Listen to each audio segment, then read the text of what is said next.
Hello student, आज हम अपनी 11th क्लास का इकोनॉमी का चैप्टर फर्स्ट जो व्यष्टि अर्थशास्त्र का चैप्टर फर्स्ट परिचय है स्टार्ट करेंगे। इसके बारे में मैं आपको थोड़ा इंट्रोडक्शन दे देती हूँ। मैंने आपको 11th में बताया था कि अर्थशास्त्र क्या होता है। अर्थशास्त्र में अर्थ का मतलब होता है पैसा और शास्त्र का मतलब होता है नियम, अर्थात पैसे के नियम। ये दो शब्दों से मिलकर बना है। तो जो हमारी 12th की बुक है उस 12th की बुक में दो पार्ट है, एक तो है व्यष्टि और एक है समष्टि। तो हम पहले व्यष्टि को पढ़ेंगे क्योंकि पहले व्यक्तिगत इकाइयों का अध्ययन किया जाता है, उसके बाद ही संपूर्ण इकाइयों का अध्ययन किया जाता है। तो जब तक आपको व्यक्तिगत इकाई का अध्ययन नहीं आएगा आप संपूर्ण इकाई का अध्ययन नहीं कर पाएंगे, इसलिए हम पहले व्यष्टि अर्थशास्त्र को पढ़ेंगे।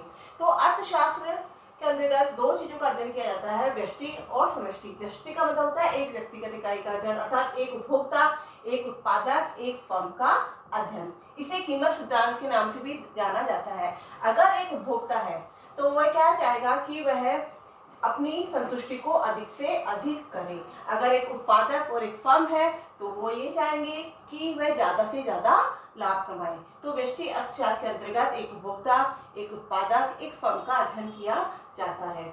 जबकि समष्टि अर्थशास्त्र में व्यक्तिगत इकाइयों का अर्थात एक देश की समग्र इकाइयों का अध्ययन किया जाता है, उनके आर्थिक व्यवहार का अध्ययन किया जाता है। यह अध्ययन रोजगार का अध्ययन, बचत व विनियोग का अध्ययन ऐसे हो सकते हैं। इसे सामान्य आय व रोजगार का सिद्धांत भी कहा जाएगा।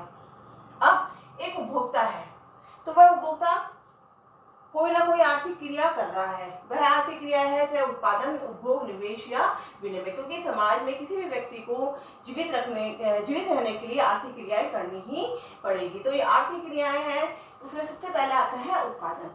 तो उत्पादन है कि उत्पादन का क्या अर्थ होता है, आगतों या कारकों का उत्पाद में परिवर्तन। कोई भी कारक, कोई भी आगत अगर उसको उत्पादन में परिवर्तन कर दिया जाए तो वह वस्तु उत्पादित हो जाती है। तो उत्पादन के साधन क्या होते हैं? उत्पादन के जो साधन होते हैं वो होते हैं भूमि, पूंजी, श्रम और उद्यम।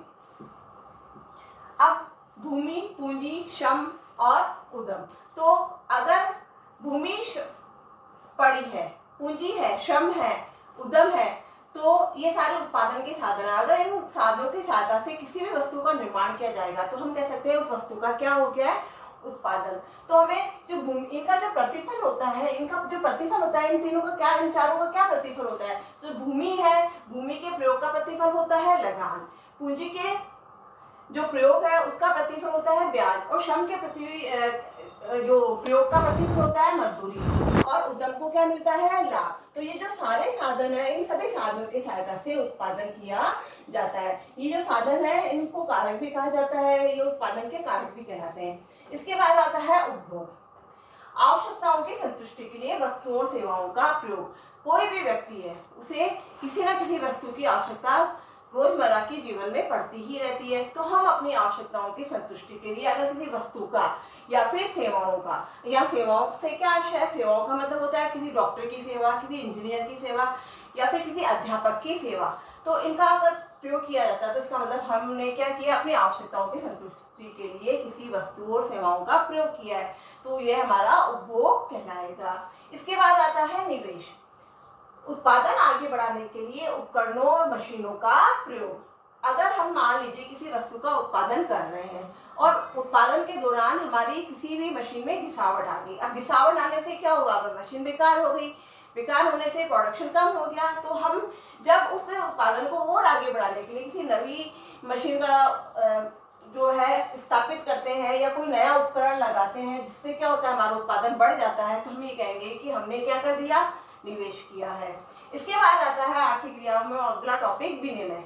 विनिमय का मतलब होता है वस्तुओं और सेवाओं का क्रय विक्रय। अगर हम किसी वस्तु और सेवाओं का क्रय विक्रय करते हैं तो हमने क्या कहेंगे कि हमने विनिमय किया है। तो पहले तो वस्तु विनिमय होता था, तो मुद्रा के आने के बाद ही क्या होता है, विनिमय होता है। तो आज हमने क्या पढ़ा कि अर्थशास्त्र क्या होता है और आर्थिक क्रियाएं कौन कौन सी होती है, क्योंकि हर व्यक्ति आर्थिक क्रियाओं में संलग्न होता है। तो कुछ क्रियाएं तो आर्थिक क्रियाएं होती है, कुछ क्रियाएं आर्थिक क्रियाएं नहीं होती। तो जो क्रियाएं आर्थिक क्रियाएं होती है वह धन से संबंधित होती है, जबकि जो क्रियाएं आर्थिक क्रिया नहीं होती वह धन से संबंधित नहीं होती है।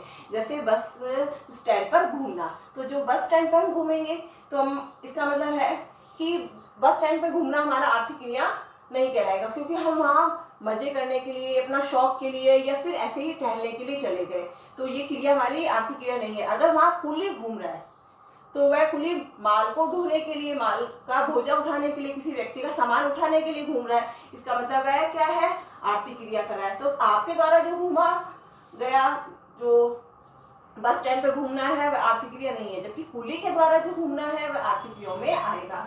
तो आज के लिए इतना ही, आगे नेक्स्ट वीडियो में